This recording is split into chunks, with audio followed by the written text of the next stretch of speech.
Welcome to a new episode of Democracy at the Crossroads, a platform that tells you who are posing a threat to our democracy.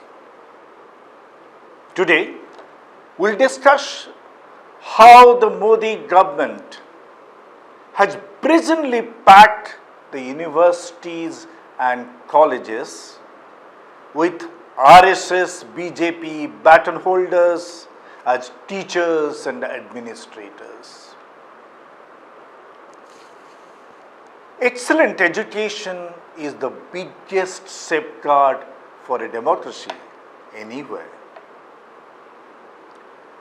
But when the supposed educators are the bootlickers of the establishment, you can imagine how our democracy is threatened today.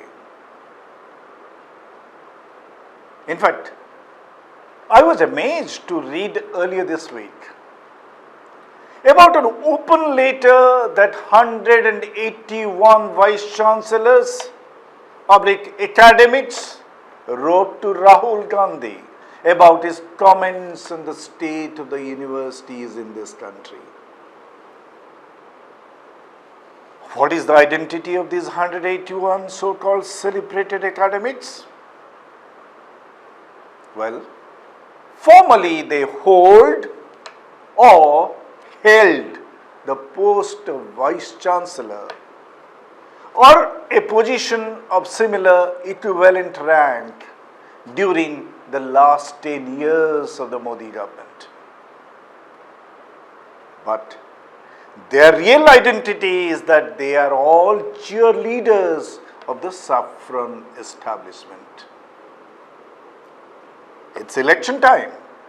So they were mobilized by their political masters to make some noise against Rahul Gandhi. Look at the exact scenario. By their own admission, these 181 academics quote Rahul Gandhi as saying that most of these vice chancellors have been selected for their connection with some organization rather than because of their merit. And these academics have taken objection to that statement of Rahul Gandhi. I am indeed surprised that they accused Rahul of a very mild statement. They didn't accuse him of telling that most of these vice chancellors are RSS agents. Well, it's possible that Rahul Gandhi was circumspect in making that charge.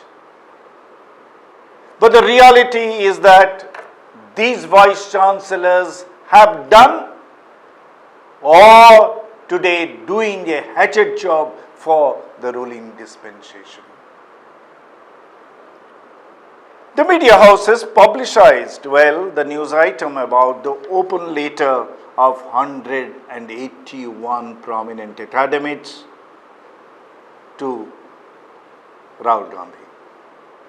In fact, they highlighted that even vice chancellors of the most prestigious universities of the country, like the JNU, Jawaharlal Nehru University, and the Delhi University, have also signed that letter, apart from a host of smaller fries. Well, let's look at the credentials of the big fries. In fact, the biggest of them all.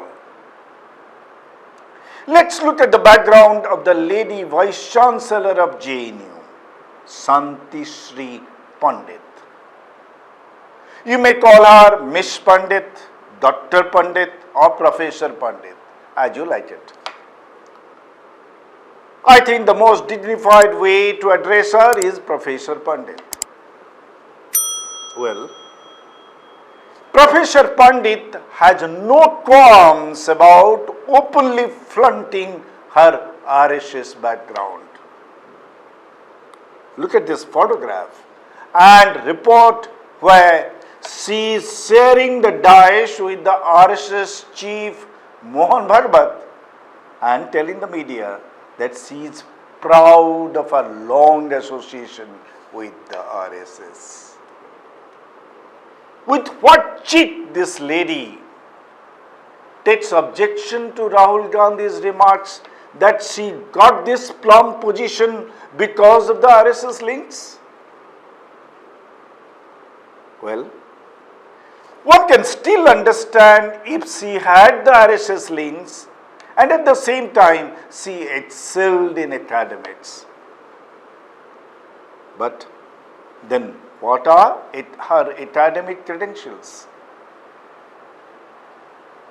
Well, when the Education Ministry notified her name as Vice Chancellor of JNU, she sent a note to the JNU community.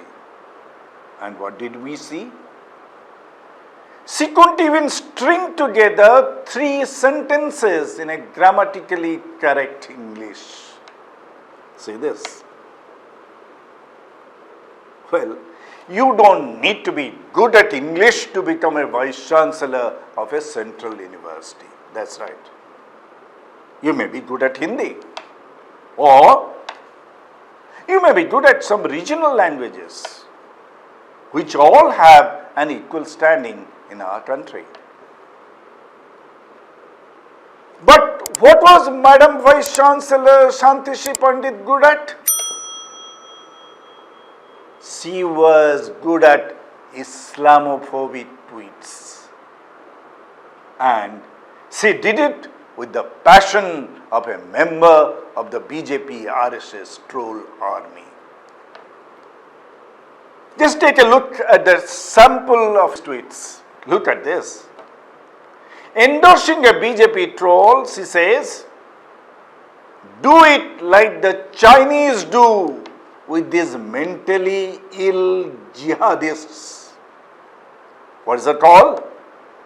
Just as Chinese eliminate all dissenters with a firm hand, you need to do the same to all these dissenting forces here. Just annihilate them. Look at another tweet. The open canvassing for Narendra Modi and trashing Sonia Gandhi's Italian origin. Well, look at the other tweet.